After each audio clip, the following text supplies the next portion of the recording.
Ya, atau saya yang sudah jadi orang Amerika. Jadi tidak merasa dingin, saudara ya. Puji Tuhan, iya jangan takut menghadapi ya tahun yang akan datang. Kita tetap optimis sebab Yesus datang itu membawa pembaharuan. Kita buka langsung bersama dulu 2 Korintus pasal yang kelima ayat 17 sampai ayat yang ke-19. 2 Korintus pasal yang kelima ayat 17 sampai ayat 19, firman Tuhan di sana berkata, saudara ya, saudara yang bawa handphone bisa lihat, tetapi yang bisa lihat di sini juga ada. Jadi siapa yang ada di dalam Kristus, ia adalah ciptaan baru. Yang lama sudah berlalu, sesungguhnya yang baru sudah datang. Dan semuanya ini dari Allah, yang dengan perantaraan Kristus dikatakan apa? Telah mendamaikan kita dengan dirinya. Dan yang telah mempercayakan pelayanan pendamaian itu kepada kami, kata Rasul Paulus. Sebab Allah mendamaikan dunia dengan dirinya oleh Kristus dengan tidak memperhitungkan pelanggaran mereka. Ia telah mempercayakan berita pendamaian itu kepada kami. Saudara, dikatakan di sini Yesus datang. Kita semua sudah tahu, saya sudah menyampaikan ya pesan beberapa kali berturut-turut bahwa keadaan yang paling malang bagi manusia itu bukan gak ada duit. Amin apa amin? Tidak usah melihat saya seperti itu. Ya, saya bilang keadaan yang paling malang bagi manusia itu bukan gak ada uang. Ya, banyak yang menatap saya dan apa iya bu? Memang uang tidak dibawa mati, tapi gak ada uang bawaannya bertobat. Ya, memang uang gak dibawa mati bu, tapi gak ada uang bawaannya mati. Ya, ini yang perlu bertobat.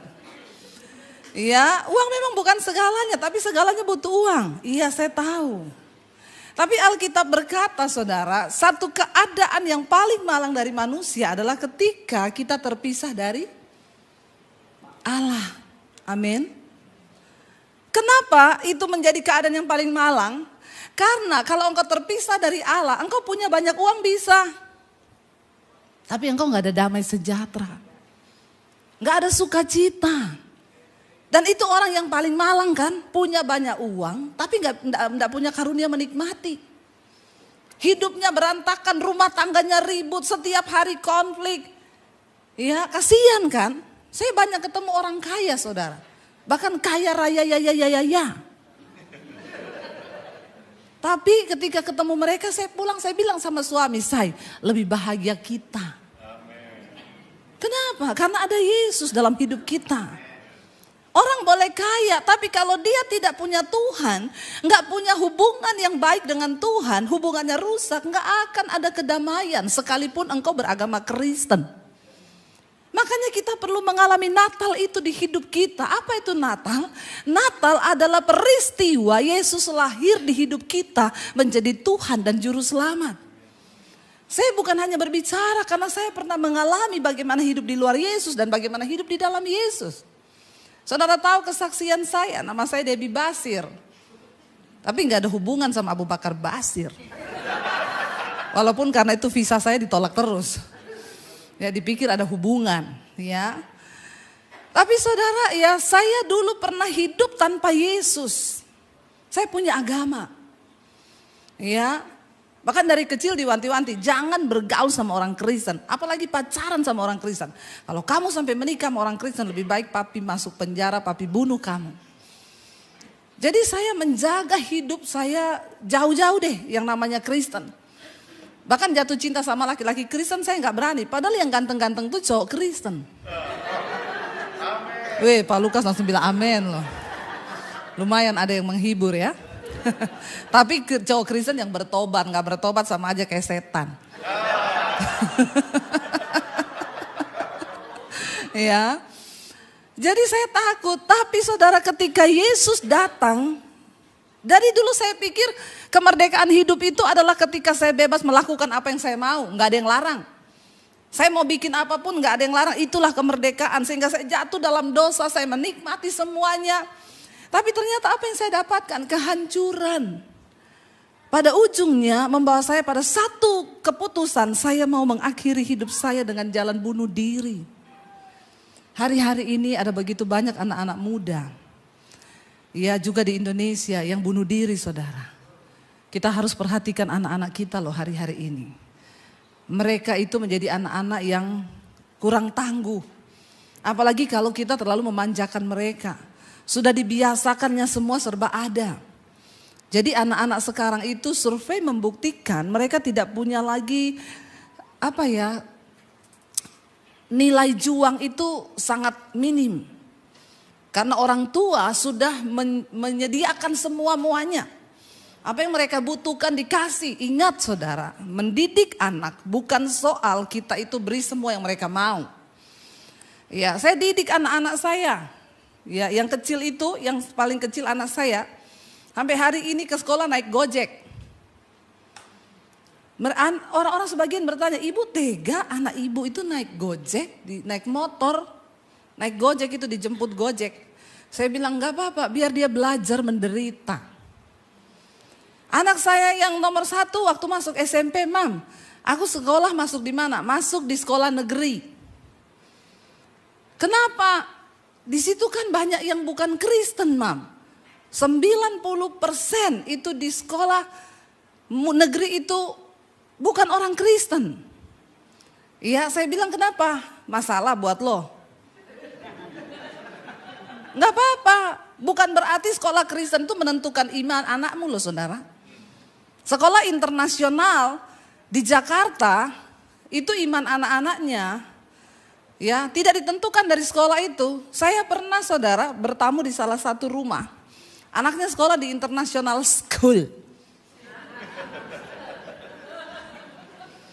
Saya datang saudara bertamu di ruang tamu. Anak ini SMA pulang dia lempar tasnya di ruang tamu. Dia teriak, "Suster, bawa tas saya ke atas." Terus saya tegur. Kalau bisa bawa sendiri kenapa nggak dibawa sendiri? Dia lewatin saya ngomong kepo. Anak sekolah di international school. Jangan engkau berpikir karena pendidikannya Kristen, pret. Ada salah satu anak di international school, teman saya cerita, dia bawa uang sekolah hilang di tasnya. 6 juta, lalu gurunya marahin dia, kenapa kamu gak tanggung jawab? Itu kan uang kelas, kenapa kamu hilangin? Sekarang bagaimana? Dia jawab sama gurunya, "Hello Bu please, ibu tahu tas saya yang hilang itu? Harganya berapa puluh juta? Gak ada apa-apanya dengan uang 6 juta itu." Anak internasional school. Hati-hati loh, hati-hati. Saya bertamu ke rumah Pak Haji saudara. Saya dengan suami ada urusan. Saya beli rumahnya Pak Haji, kami bertamu. Anaknya Pak Haji pulang dari sekolah, masuk rumah. "Assalamualaikum warahmatullahi wabarakatuh." Bapaknya ngomong "Waalaikumsalam." Lewati saya dan suami. Hello. Pendidikan macam apa yang kita beri kepada anak-anak kita? Saya nggak tahu kenapa saya belok ke sini. Berarti memang Tuhan suruh saya berbicara hari ini. Saudara, iman anak-anakmu itu nggak ditentukan dari sekolahnya. Zaman semakin berganti, ajari anak-anakmu takut akan Tuhan. Ketika bangsa Israel dibawa keluar dari tanah Mesir, Tuhan ngomong apa? "Tuliskan semua hukum-hukumku di ambang pintu rumahmu. Tuliskan itu di batu-batu kotamu, tuliskan dan ajarkan itu berulang-ulang kepada anak cucumu." Supaya mereka belajar tentang takut akan Tuhan. Anak saya yang gede waktu masuk SMP, "Mam please deh, Mami yakin aku masuk negeri?" "Iya. Kamu harus belajar yang keras supaya nilaimu tinggi bisa masuk sekolah negeri."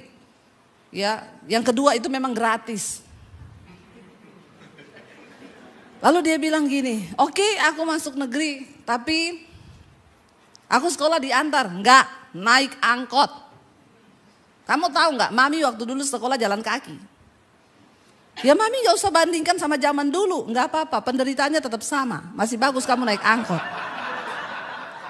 Masih bagus kamu naik angkot. Jadi dia keluar dari rumah, perumahan, keluar itu naik ojek dulu atau jalan kaki kalau dia mau. Nanti di depan baru dapat angkot. Pulang hari pertama marah-marah. "Mami tahu nggak, naik angkot itu duduknya miring. Aku pusing." Baru hari pertama, nggak usah mengeluh. Sesuatu yang diulangi 21 kali itu akan menjadi kebiasaan. Kamu baru 1 kali, enggak usah ngeluh. Pulang hari kedua gitu lagi, mami tahu nggak? Aku pusing gini-gini. Jalani aja dulu, mami dulu jalan kaki. Kamu mau jalan kaki atau naik angkot? Udah bagus loh naik angkot. Mulai berikutnya 1 bulan sudah tidak mengeluh dia. Saya bilang sama suami saya, sudah enjoy. Cuma ada yang aneh, kita pergi ke gereja kan naik mobil pribadi. Di mobil pribadi kan menghadap ke depan, dia duduk miring ke samping. Terus saya tanya, kenapa kamu miring ke samping? Duduk menghadap depan pusing, Mam. Saya bilang, sudah terbiasa susah. Bagus. Ya, iya saudara. Ya, ayo kita mau hari-hari ini kita perbaiki dulu. Nomor 1 dari keluarga, dari rumah tangga kita. Yesus datang itu membawa pembaharuan. Mari kita masuki tahun yang baru dengan prinsip-prinsip firman Tuhan. Supaya berkat Tuhan tidak terhalang atas hidup kita. Sekarang anak saya yang paling kecil itu sekarang kakak-kakaknya udah kuliah. Semua kuliah bawa mobil sendiri. Dia bilang, Mam, kan mereka berdua sudah bawa mobil sendiri. Tapi mereka dulu sampai SMA naik ojek. Jadi kamu harus menikmati proses itu. Tunggu sampai kamu lulus SMA. Naik ojek dulu aja. Garu-garu kepala dia. Enggak apa-apa tinggal setahun. Ya, enggak apa-apa. Jangan jauhkan anakmu dari didikan saudara. Supaya mereka itu ya memiliki nilai. Ya, dan saya dulu berpikir saya mau mengakhiri hidup bunuh diri. Kenapa? Karena saya enggak punya Tuhan di hidup saya. Apa yang bisa menjadi jawaban bagi anak-anakmu itu, yaitu mereka harus mengenal Tuhan.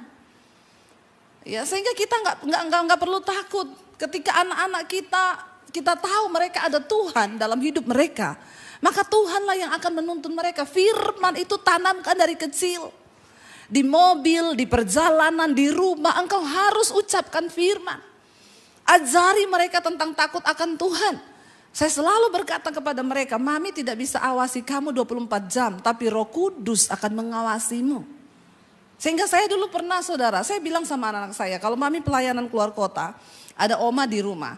Kamu jangan keluar malam, Oma itu ya deg-degan kalau kamu pulang malam ada acara sama temen atau apa, ulang tahun. Satu kali saya baru landing di kota Palu, Mami saya telepon, Deb, Enji pergi malam-malam ya jam 7. Saya WA anak saya, Ji kamu kemana?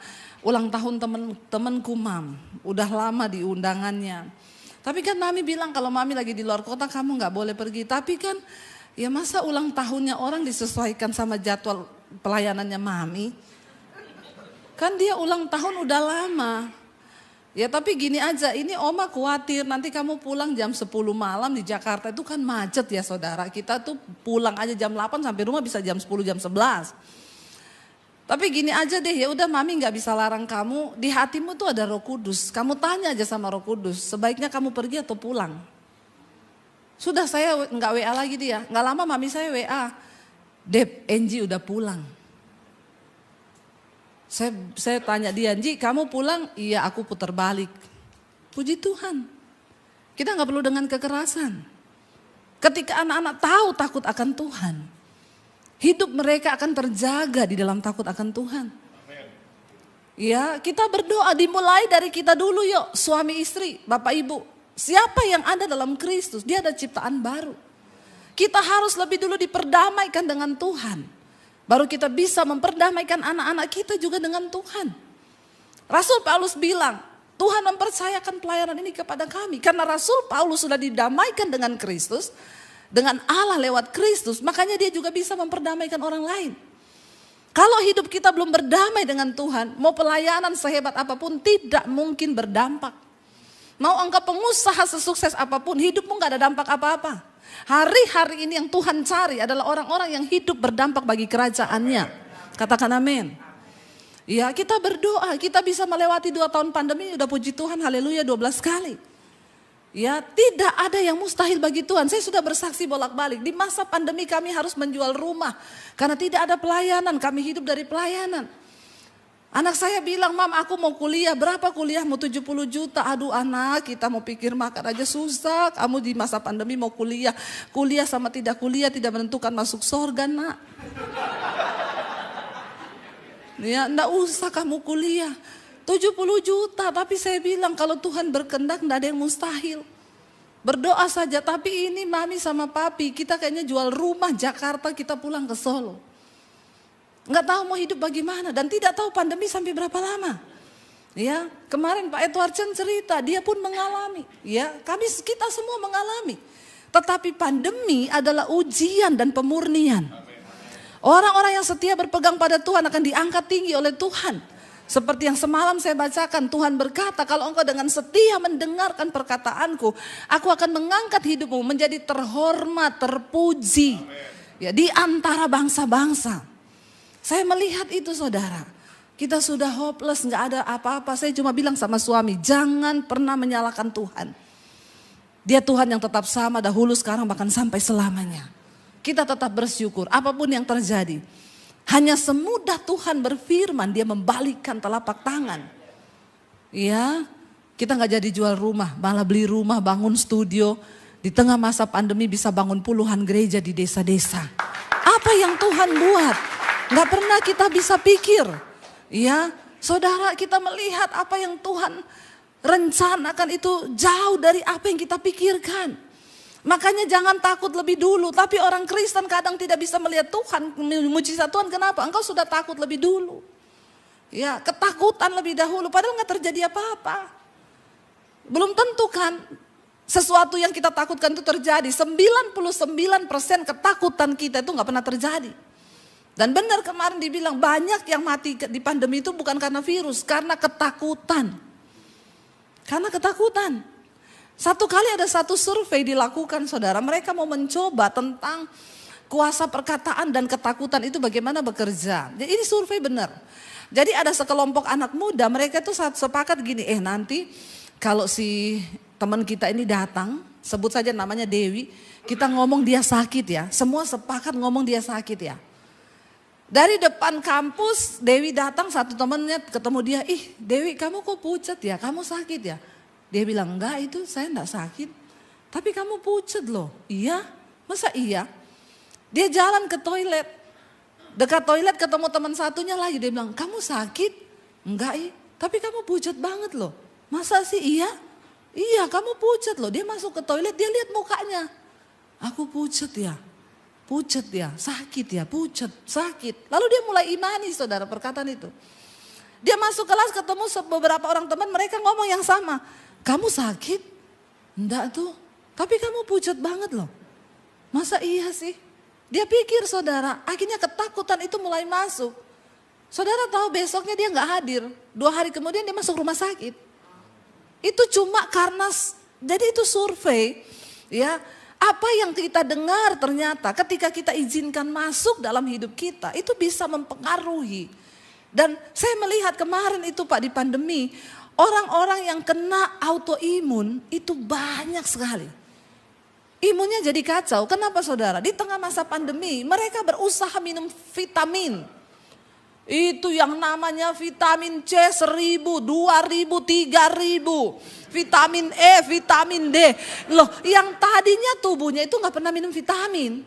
Tiba-tiba karena corona orang takut mati, dia hantam semua vitamin. Autoimun itu kan satu penyakit, sistem imunnya kacau. Jadi imun tuh menyerang tubuhnya sendiri. Karena dikasih vitamin banyak, dia ketakutan, stres, kena autoimun. Banyak sekali yang saya layani kemarin di Indonesia, terutama orang-orang kaya. Kalau orang miskin mah dia mati juga, puji Tuhan, haleluya. Karena memang hidupnya sudah berat. Ya, benar gak saudara? Ya udahlah mati ya puji Tuhan, hidup ya puji Tuhan. Maksudnya ya mau di apa? Ya termasuk saya sama suami. Kami tuh biasa aja kena COVID 4 kali. Semua varian kami coba. Kurang apa coba? Jadi kita ini lulusan COVID bintang 4. Saya tuh berdoa sama Tuhan. Tuhan kalau engkau mau izinkan saya kena enggak apa-apa untuk bersaksi. Saya bilang ke suami saya di masa pandemi ini sudah ada satu jumlah yang ditentukan Tuhan akan dipanggil. Kita enggak usah takut. Kalau di antara jumlah itu kita tidak masuk daftar, ya nggak usah takut, kita nggak akan mati. Biar kena COVID 1000 kali nggak akan mati, karena hidup mati kita di tangan Tuhan, bukan di tangan COVID. Amen. Tapi ada orang Kristen yang ngomong, buktinya banyak yang mati karena COVID, itu cuma caranya. Yang mati kepleset juga banyak. Itu cuma cara. Tapi bukan COVID yang menentukan. Saya berulang-ulang berpesan begitu. Saudara, saya bilang, Tuhan, kalau Tuhan izinkan saya kena nggak apa-apa untuk bersaksi. Yang pertama kita kena, yang Delta itu benar-benar hampir lewat saya dan suami. Saya bilang, kenapa saya kena lagi Tuhan, ini yang Delta. Tuhan bilang, ini varian baru. Jadi kamu harus coba. Itu saudara kita sakit, nggak pakai rumah sakit, nggak pakai obat. Mau beli obat bagaimana? Avigan 15 juta satu strip. Jadi 15 juta, saya bilang kalau kita minum itu obat, yang ada kita mati beneran. Bukan karena COVID-nya, karena megap-megap beli 15 jutanya. Sesek napas langsung lewat. Yang harus saya bilang sama suami, saya ingat loh ya. Suami saya sudah gak bisa makan, iparnya meninggal, umur 48 tahun, gak ada komorbid, meninggal. Kita kejangkit dari ipar yang meninggal itu. Jadi bagaimana kita gak takut? Suami saya udah delek-delek, saya bilang, kalau kita gak masuk daftar gak mati. Tapi kalau ada di antara salah satu kita yang masuk daftar itu, siap-siap aja mati itu untung. Amin. Ya, saya bilang sama suami saya, kalau saya mati duluan, ya saya titip anak-anak, kamu boleh kawin lagi, cari yang takut Tuhan. Kata suami saya, yes. Enggak saudara, enggak. Ya, kemarin saya tanya sama suami saya, kalau di sorga nanti orang boleh kawin lagi, kira-kira kamu pilih wanita lain atau tetap saya? Dia bilang, tetap kamu dong. Terus saya bilang, karena saya yang tanya kan. Mumpung gak ada dia, saudara. Ya. Jadi saudara, saya bilang, pokoknya gitu ya. Dia jawab sama saya, iya kalau aku mati duluan, titip anak-anak, dan kamu tidak boleh kawin lagi. Saya bilang, urusan orang mati dan orang hidup itu beda. Ya, tapi kita harus hidup semati, harus setia, amin. Satu kali ada bapak-bapak tanya sama saya, Bu, saya istrinya kan udah meninggal. Saya nanti kalau di sorga masih ketemu sama istri saya enggak ya? Masih merasa suami istri enggak ya? Saya bilang, Pak, tanya itu yang ada di Alkitab saja, Pak. Saya ini kan belum pernah mati. Jadi Bapak tidak usah tanya yang saya tidak tahu. Saya belum pernah mati, jangan Bapak tanya itu sama saya. Kenapa? Bapak cinta banget sama istri Bapak, sampai di sorga aja mau ketemu, sampai mau sayang-sayangan sebagai suami istri. Bukan Bu, masalahnya kan saya mau nikah lagi nih.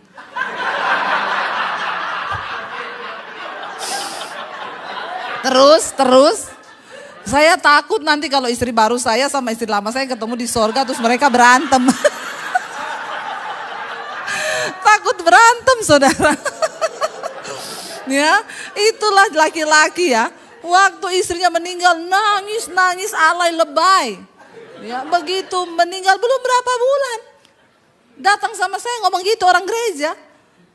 Terus akhirnya ya nikah lagi. Makanya saudara, satu kali ada suami itu datang ke kuburan tiap hari bawa kipas angin. Ditanya orang, kenapa Pak? Istri saya pernah ngomong, sebelum kuburan saya kering kamu ndak boleh kawin lagi. Jadi dia bawa kipas angin ke kuburan saudara. Maksudnya biar cepat bertobat. Tapi saya percaya di sini semua suami-suami luar biasa, amin. Ya, mari kita saudara sungguh-sungguh menjadi ciptaan baru di dalam Kristus. Ini jamnya sudah habis. Saya belum khotbah loh ini, baru pembukaan loh, ya. Saudara, kita lihat bersama, Yesus itu datang memperdamaikan. Nah, kalau kita itu berdamai dengan Allah, bukankah luar biasa? Wow kan? Kita hidup menjadi anak kesayangannya. Semua yang kita butuhkan diberi. Apa yang kita mau Tuhan cukupkan. Kalau hari ini saudara berkata, Bu, aku pengen bisnisku lebih baik. Aku pengen rumah tanggaku lebih baik. Dengar baik, Tuhan lebih rindu untuk melihat hidupmu lebih baik. Tuhan lebih rindu untuk melihat rumah tanggamu lebih baik. Tapi sering kali yang menjadi penghalangnya adalah apa? Dosa. Kita gak sungguh-sungguh menaruh hidup kita kepada Tuhan. Kita melupakan Tuhan dan sering kali menomor berapakan Dia. Mari kita lihat bersama, kita buka lagi 1 Kolose, saudara. Kolose pasal yang pertama. Bukan 1 Kolose ya, Kolose pasal yang pertama. Itu waktu saya tinggal 8 menit. Kayaknya jamnya rusak tuh. Ya. Ya, Kolose pasal yang pertama ayat 15 saudara, dikatakan begini saudara ya. Yesus itu ia adalah apa? Gambar Allah yang tidak kelihatan, yang sulung, lebih utama dari segala yang diciptakan. Yesus itu gambarnya Allah. Saudara, manusia itu selalu membutuhkan figur. Iya apa ya? Kita mau menyembah kalau nggak ada gambar juga kan bingung ya saudara. Tutup mata, bayangkan wajah Tuhan yang muncul sembokong. Nggak jadi doa kita saudara, malah lari ya. Dari awal yang namanya manusia itu butuh figur, wujud yang nyata ya. Karena itu Tuhan berbicara kepada Musa, dia berkata begini, aku menampakkan diri kepada engkau dan bangsa ini tidak dalam rupa wujud. Kenapa? Karena kalau aku menampakkan diri dalam rupa wujud, pastilah bangsa ini akan membuat patung yang serupa dengan wujudku, lalu mereka akan menyembah aku. Padahal itu patung. Dari zaman dulu bangsa Israel itu suka membuat patung yang ada di gambaran mereka sebagai dewa atau Allah yang mereka puja. Lalu Tuhan berkata kepada Musa, aku tidak bisa menampakkan diri dalam bentuk wujud karena bangsa itu akan membuat patung yang menyerupai aku. Lalu mereka akan menyembah padahal aku tidak ada dalam patung itu. Tapi dalam perjalanan bangsa Israel, Allah itu hanya menampakkan diri dalam bentuk api, angin. Tuhan tuh tahu manusia itu butuh figur. Lalu Allah itu muncul ke dalam dunia lewat Yesus Kristus. Dikatakan kenapa? Karena Yesus itu adalah gambar Allah. Saya pernah ketemu saudara dengan seseorang, dia sopir Grab. Waktu saya naik Grabnya, saya pelayanan. Dia tanya sama saya, begitu saya masuk dia langsung bilang gini, ibu Chinese ya? Dalam hati saya emang saya ini ada tampang Chinese. Ya, tapi kalau gendut sih memang mata saya hilang. Gak usah ketawa kenceng begitu loh. Ya. Terus saya bilang, kenapa Pak emang gak boleh bawa-bawa ras loh Pak. Loh kalau ibu Chinese berarti Kristen dong. Pengikutnya Ahok. Lalu saya bilang, ya kenapa juga Bapak bawa-bawa agama. Pokoknya Pak NKRI itu harga mati. Gak usah lihat perbedaan. Gak berarti ibu Kristen. Saya jawab, iya. Pertama saya bilang, oh bukan, saya bukan Chinese Pak. Saya ini dari Sulawesi. Oh ibu dari Sulawesi, iya berarti Muslim dong. Dulu. Loh kok dulu sekarang? Sekarang saya Kristen. Oh berarti ibu murtad. Saya diam aja, saya bilang, Bapak ngatai saya apa aja gak apa-apa deh Pak. Bapak bilang saya murtad, yang penting jangan ngomong saya kafir ya Pak. Karena saya punya Tuhan loh. Ya iya dong Bu, kan berarti murtad. Kalau kita menyebut orang yang dari agama kita pindah itu murtad. Ya iya gak apa-apa, tapi kita gak pernah sebut orang itu murtad loh Pak. Karena siapa tahu dia mau berbalik lagi. Terus dia bilang, kenapa ibu murtad? Orang Kristen itu aneh ya Bu. Masa Tuhan jadi manusia? Terus saya tanya, loh Pak menurut Bapak Tuhan tuh maha kuasa gak? Iya maha kuasa. Tuhan bisa jadi api gak? Bisa. Tuhan bisa jadi air? Bisa. Tuhan bisa jadi cahaya? Bisa. Kenapa Tuhan bisa Pak? Kan dia maha kuasa. Kalau gitu menurut Bapak Tuhan bisa jadi manusia gak? Agak mikir dia. Terus dia jawab dengan berat hati, bisa. Itu mulutnya Bapak bisa ngomong bahwa Tuhan bisa jadi manusia. Sekarang saya mau jelaskan kepada Bapak kenapa Tuhan harus menjadi manusia. Tuhan menciptakan segala yang ada di dalam alam semesta ini Pak. Tetapi yang dikatakan dia ciptakan manusia itu serupa dan segambar dengan dia. Manusia itu makhluk paling mulia. Dan saya percaya di agama Bapak pun Bapak setuju mengatakan bahwa manusia ciptaan yang paling mulia. Kenapa? Pohon diciptakan punya raga tapi gak punya pikiran. Pohon itu gak punya otak. Dia cuma punya raga. Binatang diciptakan itu punya otak. Ya, tapi tidak punya akal budi. Tidak punya akal budi, cuma punya otak. Makanya sejinak-jinaknya hewan, satu saat kalau insting hewannya keluar, dia bisa menjadi galak dan bisa memangsa bahkan tuannya sendiri. Dulu papi saya itu pelihara anjing saudara, tapi buat jaga rumah. Anjingnya dirantai, kami nggak boleh deket-deket. Tapi biasanya kita kalau kasih makan dia aman. Nah satu kali saya kasih makan, saya diserang saudara. Wah satu badan akhirnya anjing itu dipukulin sama papi saya. Saya melihat ya kasihan. Tapi dia menyerang karena memang dia tidak punya akal budi. Tapi punya otak. Kucing itu punya otak. Saudara pukul dia kalau dia nyolong makanan. Besok dia ketemu saudara dia tahu ini yang pukul saya. Dia lari waktu lihat saudara. Dia punya otak tapi dia tidak bisa membedakan mana yang baik mana yang jahat. Manusia diciptakan Tuhan serupa dan segambar dengan Allah. Kita punya raga, punya otak, punya akal budi. Kita bisa membedakan mana yang baik mana yang tidak. Karena itu dikatakan Allah mengasihi manusia yang diciptakannya itu serupa dengannya. Dan agar manusia itu tidak binasa, dia harus turun menunjukkan jalan keselamatan dalam rupa manusia. Makanya dikatakan di sini, ia adalah gambar Allah yang tidak kelihatan, yang sulung lebih utama dari segala yang diciptakan saudara.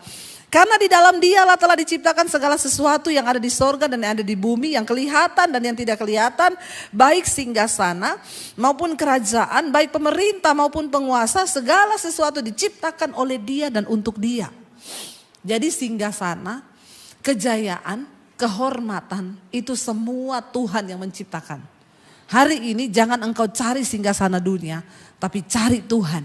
Maka dia sanggup memberikan segala yang tidak engkau pernah pikirkan. Katakan amin. Ya.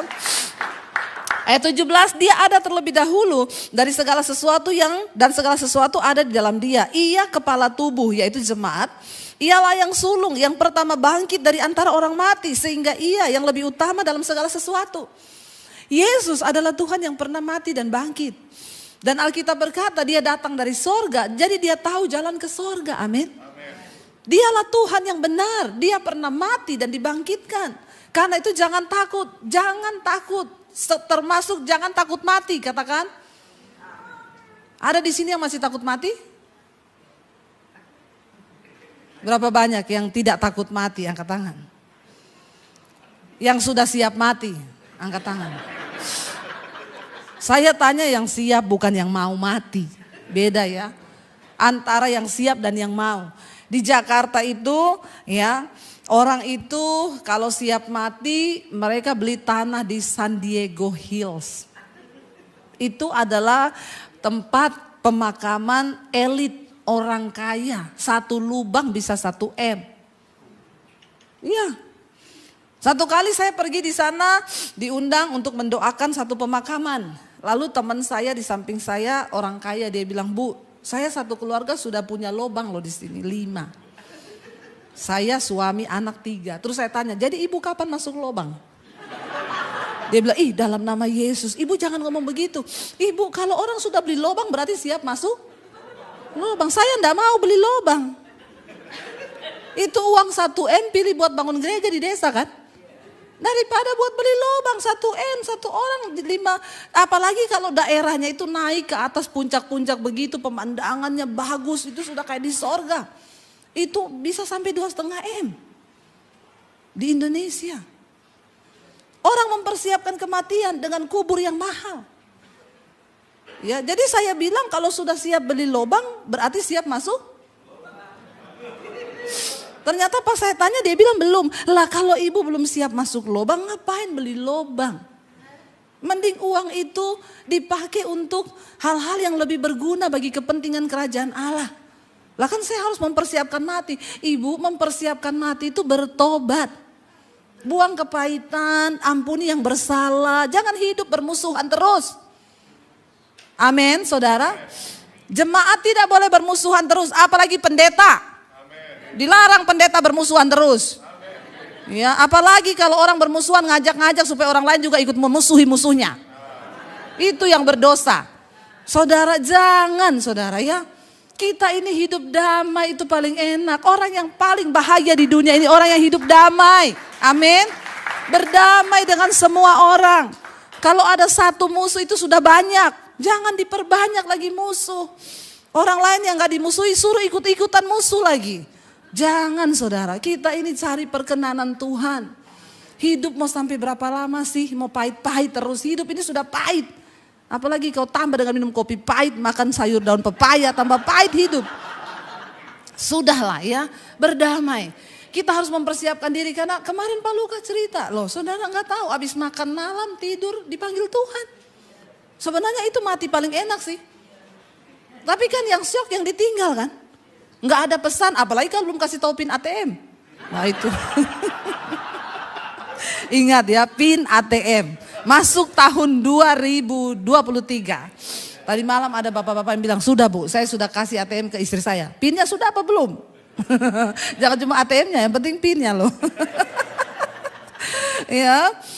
Saudara, dikatakan dia pernah bangkit dari kematian dan dikatakan ia kepala tubuh jemaat ya. Ia memperdamaikan ayat 20, ayat 19, karena seluruh kepenuhan Allah berkenan diam di dalam Yesus. Wow, bayangkan loh. Ya, dan oleh dialah ia memperdamaikan segala sesuatu dengan dirinya, baik yang ada di bumi maupun yang ada di sorga, sesudah ia mengadakan pendamaian oleh salib Kristus. Juga kamu, baca sama-sama ini ayat ya, terakhir. Saya undang para imam musik maju ke depan.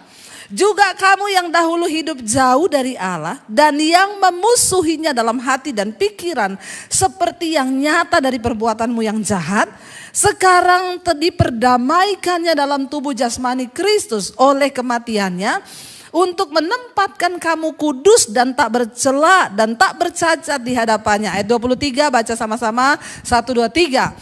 Sebab itu bertekun dalam iman, tetap teguh dan tidak bergoncang. Dan jangan mau digeser dari pengharapan Injil yang telah kamu dengar dan yang telah dikabarkan di seluruh alam di bawah langit. Dan yang aku ini, Paulus, telah menjadi pelayannya. Saudara, kita ini dulu jauh dari Tuhan. Kita ini dulu memusuhi Dia.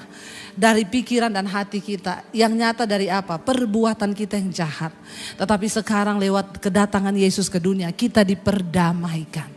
Dan dosa kita tidak lagi diperhitungkan. Tapi Tuhan mendamaikan kita dengan Dia. Karena itu mari kita berjuang, dikatakan. Kamu harus tetap bertekun dalam iman. Tetap teguh dan tidak bergoncang. Jangan mau digeser dari pengharapanmu kepada Injil. Apapun keadaannya, tetap pegang firman Tuhan. Engkau akan melihat saudara, Tuhan pasti akan turut bekerja mendatangkan kebaikan bagi hidup kita.